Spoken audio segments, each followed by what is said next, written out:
이번 방송에서 제공하는 투자 정보는 투자 판단에 대한 조언입니다. 방송에서 제공하는 주식의 가치, 가격 상승 및 가격 하락에 대해서는 방송사에서 보장하지 않습니다. 이 시각 헤드라인 뉴스입니다. 미중 고위급 무역 협상이 재차 교착 상태에 빠질 수도 있을 것이라는 전망도 나옵니다. 사우스차이나 모닝포스트는 미국과 중국이 합의의 폭을 좁히지 못한 채 중국 협상단이 하루 먼저 출국할 것이라고 보도했는데, 이에 백악관은 중국 협상단의 조기 귀국은 오보라며 협상 결과에 대한 우려를 단속했습니다. 일본의 국내 수출 제한 조치를 두고 벌어진 세계 무역기구의 분쟁 첫 절차인 한일 양자 협의가 오는 11일 스위스 제네바에서 열립니다. 산업통상자원부는 한일 양국이 국장급을 수석 대표로 양자 협의를 가지기로 했다고 밝혔는데, 한일 양국의 고위급 만남은 일본의 수출 규제 이후 처음 이뤄지는 만큼 전향적인 결과가 나올 것이라는 기대감에 시장의 귀추도 주목됩니다. 한국개발연구원이 7개월 연속 국내 경제 상황에 부진 판단을 내렸습니다. 수출과 투자는 감소세를 이어갔지만 출국자 수는 감소하고 내국인 관광객이 늘며 소비는 증가한 것으로 분석했습니다. 홍콩 경제 성장률이 올해 1% 미만으로 추락해 글로벌 금융위기 이후 처음으로 침체 위기를 맞이할 것이라는 경고음이 나옵니다. 범죄인 인도 법안 반대 시위로 촉발된 시위가 반중국 시위로 번지고 있고, 내년까지 장기화될 가능성이 제기됐기 때문입니다.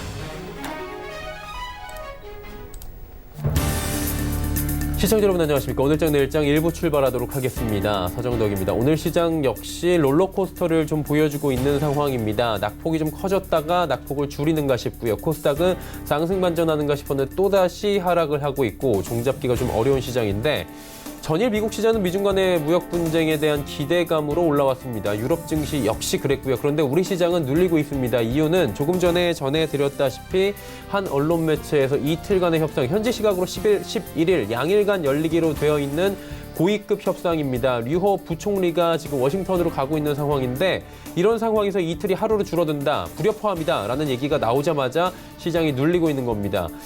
미 정부 당국은 아니라고 선을 확실하게 그은 모습은 보여지고 있는데, 이에 따른 파장도 만만치 않은 상황입니다. 일단 시장을 두고 봐야 될 것 같은데, 오늘 내일입니다. 양일인데 정말 하루로 줄어든다면 그 파장은 생각보다 클 수도 있다는 부분이 지금까지의 기대감으로 어느 정도가 증시가 부양이 된 부분이 있습니다. 미국 시장도 미중 간의 고위급 협상이 잘 될 것이다 라는 트럼프 대통령의 트윗이나 여러 가지 시장의 기대감으로 내려올 때마다 올라간 부분이 있었고요. 유럽 증시 역시 내려갈 때마다 이것들이 호재로 작용한 부분이 있었고, 우리 시장도 버텨온 어느 정도의 원동력이 기인하는 부분이 있기 때문에 이 부분 변수에 굉장히 취약할 수 있는 부분이기 때문에 지금 시장 잘 봐야 됩니다. 거래소 시장은 전체적으로 조정 나옵니다.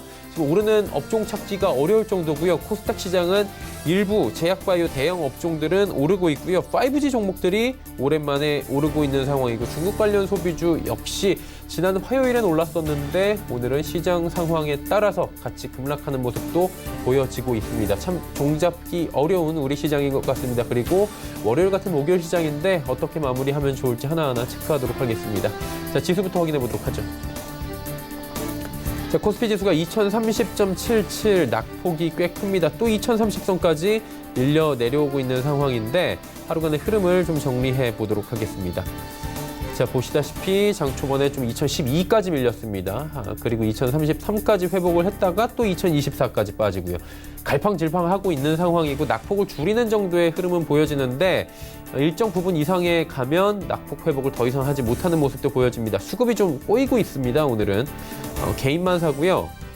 외국인 기관 같이 파는데, 기관은 금융투자 쪽에서 프로그램 매도가 무려 1,653억 원이 나옵니다. 기관 전체 매도 물량 가운데 금융투자가 매도하는 물량이 대다수다라고 보시면 될 것 같고, 외국인도 오늘 시장에서 매도 포지션 잡습니다. 다음을 살펴보도록 하죠. 자, 시총 보시면 삼성전자, SK하이닉스 여전히 하락하고 있고요. SK하이닉스가 낙폭이 더 크네요. 지금 8만 원 다시금 무너지는 상황입니다. 현대차도 13만 원 문턱에서 흘러내려옵니다. 네이버 역시 지금 상승폭이 크지 않고요. 다음 살펴보도록 하죠. 셀트리온, 삼성바이오로직스 계속해서 올라오고 있었는데 오늘은 셀트리온만 올라가고 삼성바이오로직스는 살짝 밀리네요. 현대모비스 빠지고요. LG생활건강도 큰 폭의 하락이 좀 나옵니다. LG화학이 상승 반전에 성공을 하네요. 다음 살펴보도록 하죠. 신한지주, KB금융 같은 금융주들도 빠지고 있고 기아차도 빠집니다. SK텔레콤 역시 밀리고 포스코 보합권에서 움직입니다. 다음 살펴보도록 하죠. 코스닥은 633.54포인트 낙폭을 좀 줄여가고 있긴 한데 코스닥 역시 하락 추세입니다. 하루간의 흐름을 좀 정리해 보도록 하죠. 장중에 상승 반전을 잠깐 하는 경우도 있었습니다. 장 초반에 급격하게 밀렸다가 또 반등을 하나 싶었는데 다시 밀려 내려가고 있는 상황입니다. 수급 주체 확인해 보도록 하죠. 개인만 삽니다. 1,803억 원 개인의 순매수, 기관 외국인 파는데 양매도 지금 양시장 모두 나오고 있다라고 포착이 됩니다. 금융투자 역시나 팔고요. 연기금 팝니다. 투신이 오히려 한 7억 원 정도 사주고 있는 상황입니다. 다음 살펴볼까요? 셀트리온 헬스케어가 빠지는 가운데 HLB가 오늘 상승에 또 성공을 하네요. 2.29% 큰 폭은 아니지만 HLB 정말 어마어마한 상승률이 나옵니다.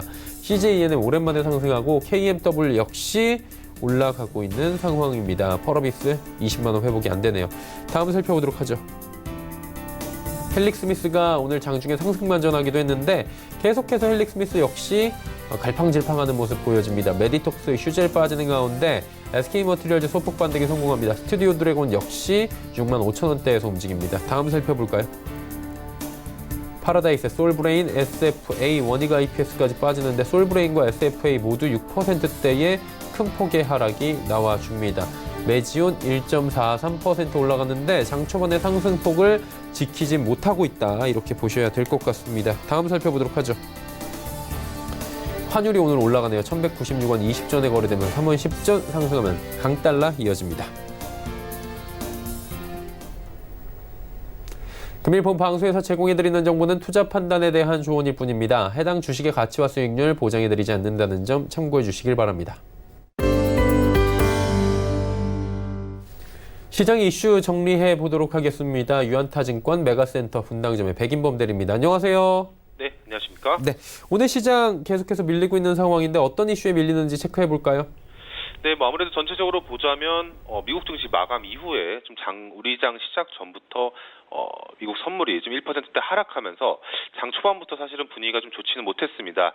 아무래도 뭐 중국 협상단의 조기 귀국과 뭐 기술 이전 등 이런 핵심 이슈에 대해서 일단 노이즈가 좀 발생한 점 등과 더불어서 뭐 터키발 이런 지정학적 리스크 등이 좀 복합적으로 작용하면서 우리 증시 좀 눌러주는 그런 상황입니다. 일단 거기다가 특히 외국인의 이런 대규모 선물 매도까지 좀 이어지면서 일단 코스피 지수 뭐 장중 한때 1.6%대까지 하락하기도 했던 상황이었었는데요. 일단 아무래도 오후를 기점으로 트럼프가 화웨이에 대해서 규제 완화를 시사했던 점 등과 더불어서 일단 미국과 중국 간 환율 부분 협상 소식이 좀 전해지면서 현재까지 좀 하락폭을 축소하기도 하는 등 어떤 변동성이 좀 위아래로 좀 확대되는 그런 상황을 현재 시장에서 보여주고 있다 보시면 되겠습니다. 그리고 이슈 측면에서 오늘 시장 아무래도 뭐 삼성의 OLED 관련 투자 소식 등이 언론 보도상으로 많이 오전 중에 많이 보도가 되어 있는데요. 일단 이번 이슈 좀 살펴보도록 하겠습니다. 일단 삼성 디스플레이가 13조 원 규모의 이런 투자 소식 등과 더불어서 일단 관련주에 대한 관심 좀 필요한 이슈다라고 생각을 해보시면 좋을 것 같은데요. 물론 뭐 투자 소식이 나왔다라는 점에서 이슈 소멸에 따른 주가 조정세를 일부 관련주들이 보여주고 있긴 하지만 일단 이러한 투자 이후에 좀 이런 관련주들의 수혜를 좀 생각을 해본다면 지금의 주가 조정 시 점진적인 매수 관점 유지해 볼만하지 않나라고 생각하시면 좋겠습니다. 일단 우선 뭐 삼성전자의 잠정 실적에서 추정을 해봤을 때 삼성 디스플레이의 이런 3분기 실적 2017년 4분기 이후에 약 7개 분기 만에 최대 실적 달성한 것으로 추정이 되고 있다 보시면 좋을 것 같은데요. 그러니까 즉 이 말인 즉슨 OLED 패널 수요가 양호하다. 그리고 거기에 플렉서블 OLED 패널 수요가 기대치를 큰 폭으로 상회하면서 이 LCD 부분의 적자를 충분히 상쇄했던 점 등이 호실적의 요인으로 분석이 되고 있습니다. 그렇다면 다시 한번 해석을 해보자면 OLED 패널 수요가 급증을 하고 있고 향후에도 급증할 것으로 예상이 된다라는 점. 그러니까 급증 요인은 아무래도 뭐 갤럭시 노트 10이라든가 이런 삼성전자 스마트폰의 출하 증가 그리고 애플과 중국 스마트폰 업체들의 이런 주문 증가도 역시나 동시에 맞물리는 가운데 삼성이 최근 출시한 갤럭시 폴드가 예상을 넘어서는 좀 긍정적인 반응을 보여주면서 일단 이러한 요인 등에 따라서 이 OLED에 대한 수요가 급증한 점을 좀 요인으로 삼아볼 수가 있겠습니다. 그러니까 그렇다면 삼성 입장에서 보자면 이러한 수요 급증에 따른 OLED 공급 부족 상황에 좀 직면한 것으로 추정을 해볼 수가 있을 것 같고요. 그렇다면 삼성전자 입장에서는 당연스레 공급 확대를 취할 수밖에 없다라는 결론을 내려볼 수가 있겠습니다. 일단 삼성이 밝힌 QD-OLED 신규 투자를 통해서 이런 대형 디스플레이의 사업 구조 전환을 좀 가속화한 것을 시사한 점, 그리고 특히나 13조 원대 규모의 투자는 대형 OLED 투자로는 역대 최대라는 점, 그리고 또 2017년과 비교를 해보자면 2017년도 과거 삼성이 중소형 OLED 투자와 버금가는 규모로 투자를 진행한다는 점에서 일단 이에 따른 장비와 소재주들의 신규 수주 그리고 매출 증가는 기대가 된다라는 점을 계속적으로 포인트로 생각해 보시면 좋겠습니다. 일단 이런 점에서 일단 관련주들 오늘 시장 내에서는 저는 4종목을 좀 꼽아봤는데요. 장비업종 내에서는 SFA와 원익 IPS 중점적으로 관심 기울여 보시면 좋겠습니다. 물론 이들 두 종목 오늘 시장 내에서 이런 이슈 소멸에 따른 인식으로 시장 조정이 나오고 있긴 하지만 일단 주가 조정 시 저점 매수할 수 있는 언제든 모멘텀을 가지고 있을 만한 종목이다라고 보시면 좋을 것 같고요. 그 소재 업종 내에서는 한솔케미칼과 덕산 네오룩스 역시나 관심 있게 지켜보시면 좋겠습니다. 일단 첨언하자면 한솔케미칼 같은 경우에는 QD-OLED 1차 투자분만 가정해도 약 3,500억 원의 매출액이 추정이 된다라는 점에서 기대감을 삼아볼 수 있다라는 포인트 삼아볼 수 있을 것 같고, 금일 주가 조정 이후와 주가 조정 시점 이후에 반등을 노릴 만한 그 종목으로 삼아보시면 좋겠다 말씀드리겠습니다. 삼성 투자 관련해서도 말씀을 해주셨는데 이 외에도 저희가 시장에서 볼 만한 이슈들 또 있을까요? 네, 일단 연말 오면서 최근 배당 관련주를 좀 관심 가져보시다 말씀 좀 많이 드리고 있는데요. 일단 주주 환원 확대 기대감에 따라서 지주사들 좀 관심을 가져보시면 좋을 것 같습니다. 일단 주주 환원 정책 아무래도 이런 트렌드다라고 보시면 좋을 것 같은데 그 외에도 크게는 자회사의 호실적이라든가 이런 자회사의 상장 기대감, 자사주 매입, 지배구조 개편 기대감 등으로 이 지주사들에 대한 투자 포인트를 좀 꼽아볼 수가 있을 것 같은데요. 일단 지주사들 대표격으로 볼 수 있는 게 삼성물산, SK, CJ, LG 정도로 좀 쉽게 생각해 볼 수가 있을 것 같은데, 일단 여기서 상대적으로 CJ는 그 핵심 자회사들이 다소 부진한 점이 좀 걸리고 LG 같은 경우에도 이 자회사 변경에 따른 기저 효과로 좀 실적이 전년 대비 부진할 것으로 예상이 된다라는 점에서 일단 주요 지주사 내에서는 삼성물산과 SK를 지주사 내에서는 관심 가져보시면 좋겠다 말씀드리겠습니다.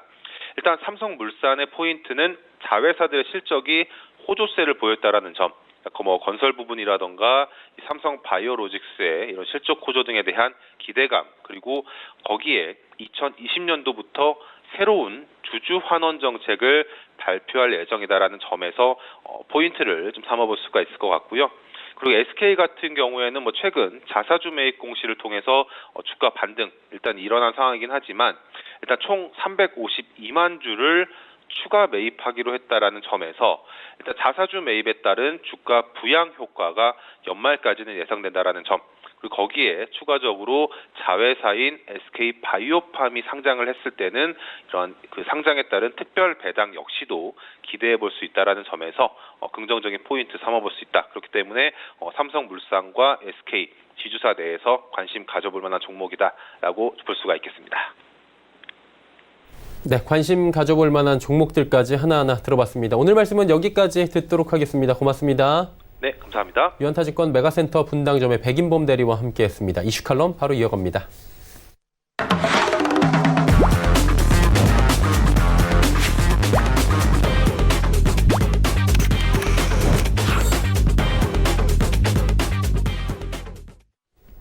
이슈 칼럼 이어가겠습니다. 미중산업경제연구소 조용찬 소장과 함께합니다. 소장님 안녕하세요. 예, 안녕하십니까? 예, 이제 미중 간의 고위급 협상이 오늘 내일 현지 시각으로 열린다라고 알려져 있습니다. 현재 무역 협상에서 합의를 본 내용과 대립하고 있는 쟁점부터 살펴봐야 될 것 같은데요. 네, 이번 주 월 화요일 날에 차관급 협상들이 열렸는데요. 여전히 협상과 관련해서는 핵심 협의 사항 6개 항목에 항상 걸려 있습니다. 기술 이전 강요 문제나 지적재산권 보호와 관련해서도 계속 논쟁 중에 있고요. 농업 부분에 대해서는 중국이 그동안에 좀 전향적인 자세로 돌아섰다는 점은 긍정적입니다. 이뿐만 아니라 증권과 같은 서비스장 개방 문제도 어느 정도 이야기가 된 것으로 보여지고요. 하지만 비관세 장벽 철폐, 중국 제조 2025라든지 국유 기업에 대한 보조금 폐지 문제와 관련해서는 차관급 회담에서는 아무래도 책임을 질 수가 없기 때문에 어떤 언지를 못했던 것으로 보여지고요. 마지막으로 위해나 절하 문제라든지 미국의 대중국 적자 시정을 위한 수입 확대, 그리고 합의 사항에 대한 확실한 실행을 담보하는 조치들을 미국이 압박을 했다고 합니다. 중국 입장에서 보면은 농산물 수입 확대라든지 지적재산권 보호에는 이전보다는 적극적으로 나서고는 있지만 비관세 장벽 철폐, 여기 집행 감시 수단이죠.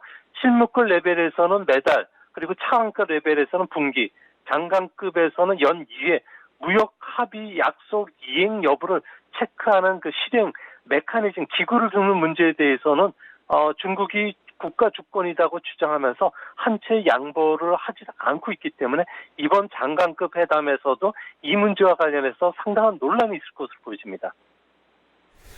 이게 지금 2개월 반 만에 다시 협상이 열리고 있는 건데 이번에 스몰딜 얘기가 계속해서 나오고 있더라고요. 만약에 스몰딜도 안 되고 불발되게 되면 파장이 좀 클 것 같은데 어떻게 됩니까? 아무래도 오늘 협상의 그 핵심 정점은 아무래도 중국은 체면, 미국은 실리를 우선할 것으로 보여지는데요. 중국은 절대 핵심적 이익에 대해서는 양보하지 않겠다는 생각으로 중국의 상무부 장관, 인민은행장까지도 대동해서 회의에 나온 것으로 보여지고요.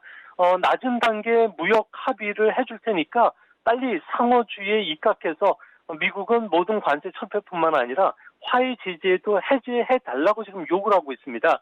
문제는 트럼프 행정부 입장에서는 갑작스럽게 양보하는 꼬리를 내리는 안에 그 합의를 했을 경우에 의회 내 초당파들로부터 상당한 공격을 받을 수가 있기 때문에 미국 입장에서는 아무래도 큰 딜이 목적일 것으로 보여지고 모든 목표가 여기에 맞춰지지 않을까 보여집니다.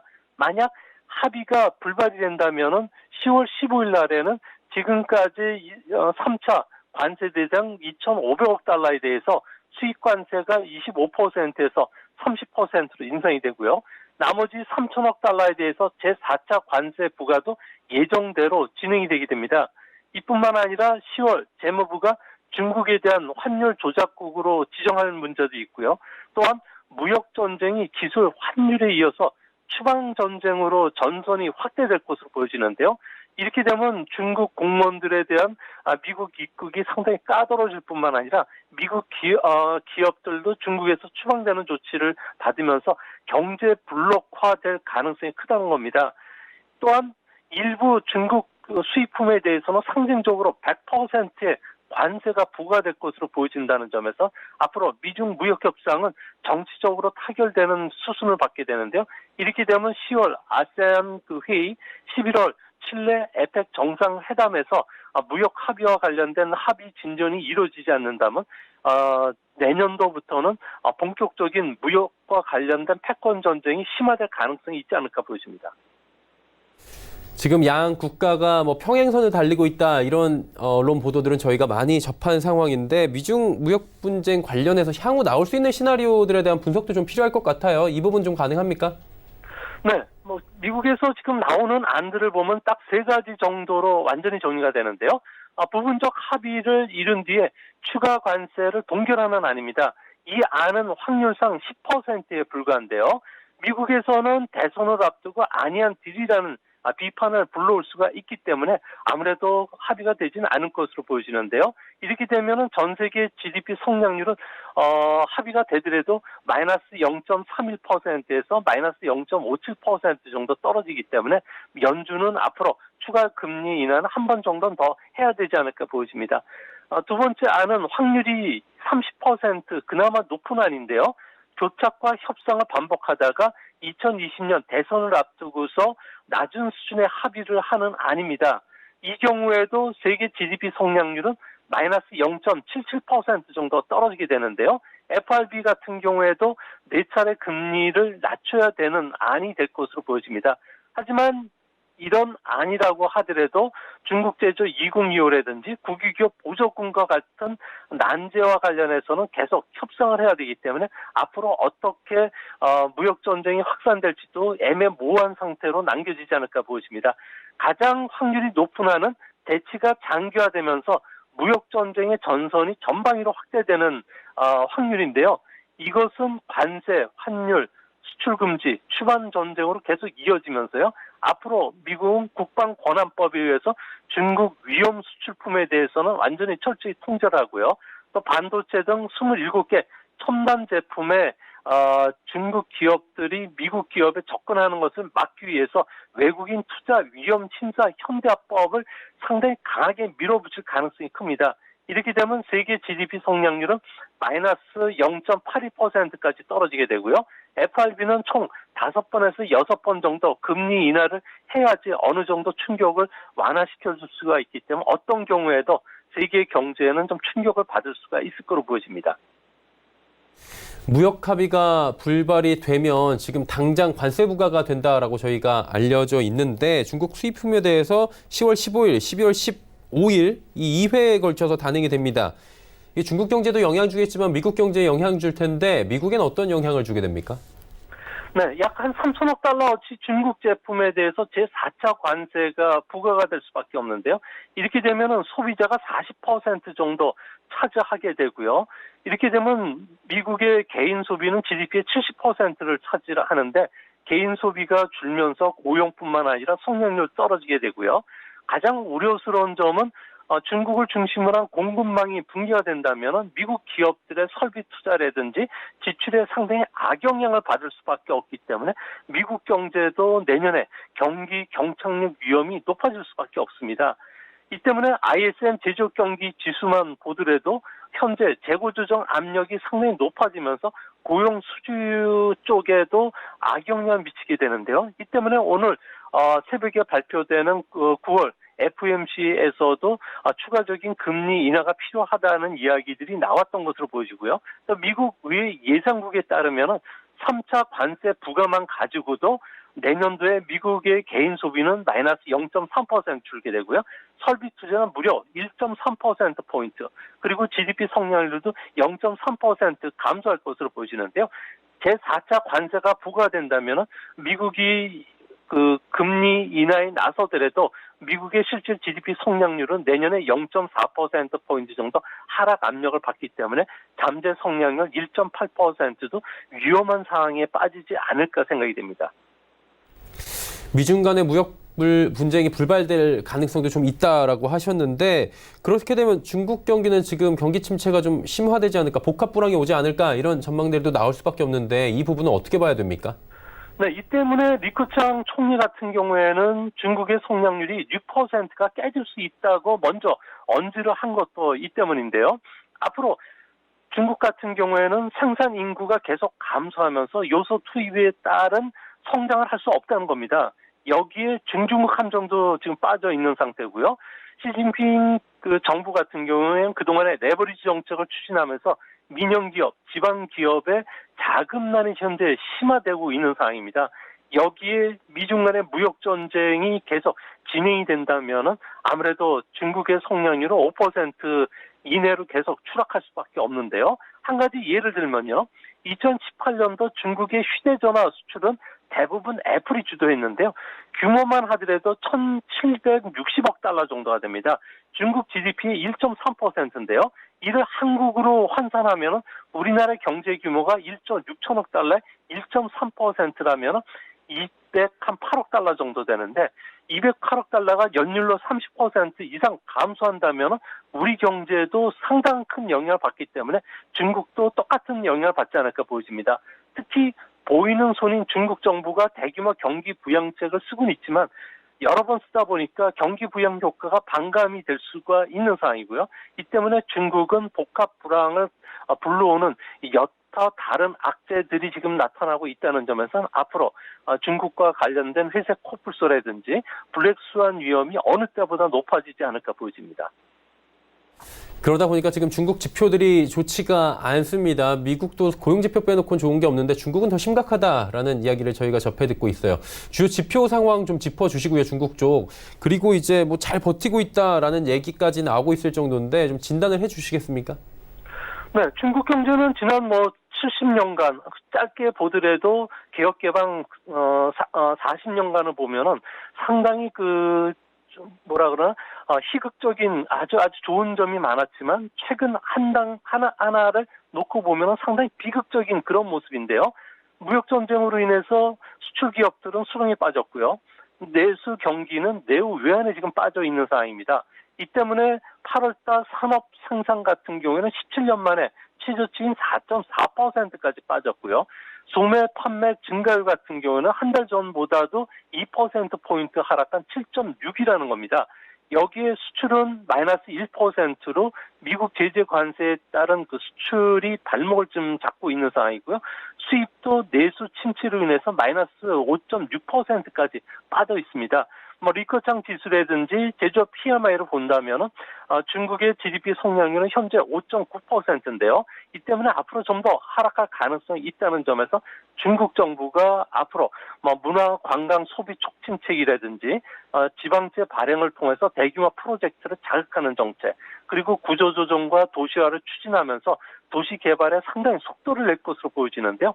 하지만 중국 정부 같은 경우는 지방 정부를 중심으로 해서 현재 공무원들에게 급여도 지급하지 못할 정도로 자금난에 지금 빠져 있는 상태입니다. 결국 중국 정부가 쓸 수 있는 것은 금리 인하, 그리고 위해나 절하 유도, 그리고 자동차 구입 제한 해제와 같은 조치들을 쓰겠지만 이런 조치들이 실제 중국 경제를 부양시킬 정도가 되지는 못한다는 점에서 중국은 현재 구조적으로 상당한 어려운 상황에 몰려가지 않을까 생각이 됩니다. 그리고 중국이 통계를 발표하는데 좀 왜곡이 됐다, 조작됐다라는 설도 나오고 있거든요. 실제로 이게 마사지가 들어갔다 이런 표현들이 있는데 진짜입니까, 이 부분은? 네, 중국의 통계 마사지는 이전부터 계속 이야기돼 왔었는데요. 미국의 비영리 연구기관이죠. 전미 경제연구소라고 MBER이라는 데가 있는데요. 여기에서 중국 국민 개정에 관한 법의학적 검사라는 8월 말에 소개한 보고서가 있습니다. 여기에 따르면 2010년부터 2016년도까지 중국 경제는 1.8%포인트 정도 마사지하면서 부풀려졌다는 거죠. 이게 사실이라면 이미 중국 경제는 2010년부터 4에서 5%대 성장으로 떨어졌다는 얘기입니다. 여기에 미국의 그 유명한 브룬키스 연구소의 조사에 따르면 2008년부터 2016년도까지 중국은 성장률을 연평균 2%씩 부풀려 왔다고 지적을 했는데요. 현재 중국의 GDP 규모는 18%가 뻥튀기 돼 있다는 겁니다.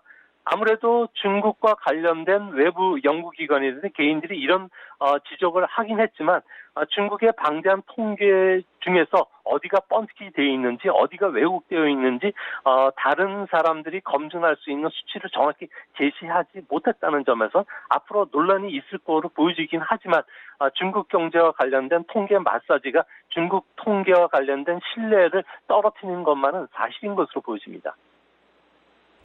중국 경제 둔화 요인이 여러 가지가 나오고 있겠지만 자세히 보니까 시진핑 정부 들어서 경제 운영에 공산당의 영향이 커진 게 원인이 됐다. 이런 부정적인 얘기들이 있는데 이 부분은 어떻게 보는 게 맞습니까? 네, 중국은 현재 부인하지는 않고 있지만 그 민영 기업의 퇴장이 계속 진행이 되고 있고요. 또 국진민퇴 현상들이 상당히 빨라지면서 경제의 다편양 노골이 지금 노골화되고 있는 그런 상황입니다. 알리바바의 마인이라든지 텐센트의 마오 등, 그리고 바이두의 리에농, 그리고 네노버의 류런지 같은 경우에는 CEO가 자의반, 타의반 보상도 받지 못하고 사실상 조기 은퇴를 하거나 고문직으로 내려가 있는 상태고요. 중국의 가장 역동적인 기업이라고 했던 안방보험, 하이난 항공 같은 경우에는 정부 결정에 저항하다가 경영인들이 해외에서 의문의 추락사를 당하기도 했고요. 당국에 의해서 체포 영장 없이 구금되면서 국유 자본에 아예 회사가 수용돼 버렸습니다. 올해 들어서 20여 개 상장 기업들의 경영권이 국유 기업으로 넘어가 버렸는데요.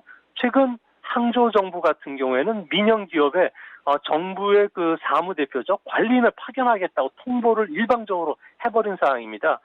중국은 78년 개혁 개방 이후에 공유 경제와 사형 경제를 공존하면서 중국 경제를 발전을 이끄는 이런 그 경제 발전 모델을 제시했는데, 지금은 사형 경제가 공유 경제와 달리 어느 정도 임무가 완수됐기 때문에 앞으로 정부 관료를 파견해서 경영권을 접수하는 대수술에 들어가겠다는 겁니다. 이 때문에 앞으로 중국은 민영 기업이 서서히 경기장을 떠나면서 아무래도 활력이 떨어지는 이런 상황으로 되지 않을까 생각이 됩니다.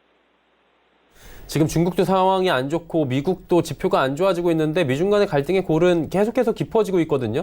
이 심화되고 있는 이유가 있을 것 같은데요. 네, 미국에서 나오는 자료들을 보면 공통적으로 앞으로 5년에서 8년 정도 미중의 패권 다툼은 아주 치열할 것으로 이야기를 하고 있는데요. 이와 관련해서는 3가지 이유를 들고 있습니다. 중국의 경제력이 미국을 지금 육박하고 있다는 거죠. 미국의 경계감이 그만큼 커지기 때문인데요. IMF에 따르면 2029년도 되면 경제 규모 면에서는 중국이 미국을 추월할 수가 있기 때문에 그렇습니다. 또 한 가지는 미국인의 대중국 감정이 상상 이상으로 지금 악화되고 있다는 겁니다. 2013년부터 중국인들의 에 대한 미국인들의 비호감이 계속 올라가고 있는데요. 2019년 봄 조사에 따르면은 미국인의 비호감 인상이 60%로 가고 최고 수준이라고 그럽니다. 50세 이상 남성들, 그리고 대졸자 그룹들, 정당별로는 공화당 지지층은 한 70%, 민주당 지지층은 59%가 비호감이라는 겁니다. 이뿐만 아니라 미국의 외교 분야에서도 대중국 정책과 관련된 180도 반하는 그 사항이라는 거죠. 트럼프 같은 경우는 국가 안전 보장 전략에서 중국을 러시아와 함께 미국 국익과 국제 질서에 도전하는 수정주의 세력이라고 규정을 했고요. 대중국 정책을 근본적으로 재검토를 하고 있다는 상황입니다. 중국이 새로운 세력 균형을 계속 추구를 했을 경우에는 앞으로 미국 외교 안전 보장 전략상에서 수십 년간 대립은 불가피하지 않을까 생각이 됩니다.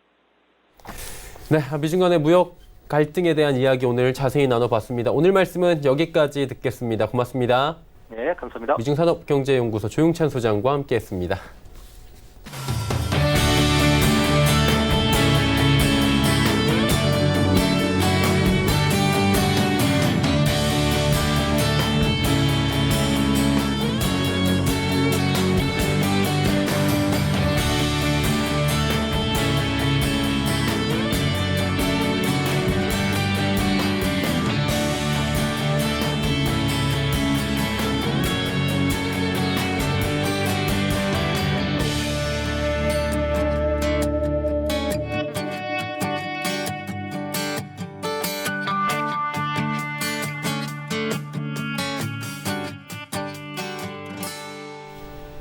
오늘 저녁 일정 1부 함께 하셨습니다. 잠시 뒤 2부에는 시장 종목들에 이제 집중해 보도록 하겠습니다. 전문가들과 함께 종목 짚어드리고요. 상담 계속해서 이어가 보도록 하겠습니다.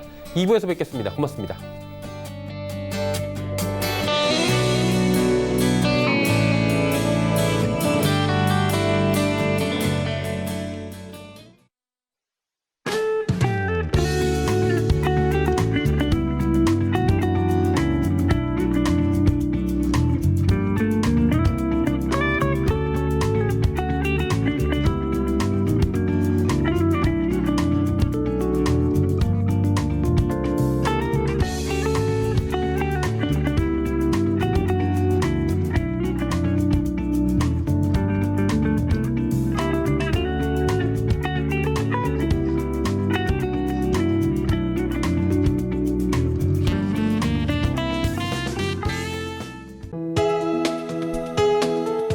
방송에서 제공하는 투자 정보는 투자 판단에 대한 조언입니다. 방송에서 제공하는 주식의 가치, 가격 상승 및 가격 하락에 대해서는 방송사에서 보장하지 않습니다.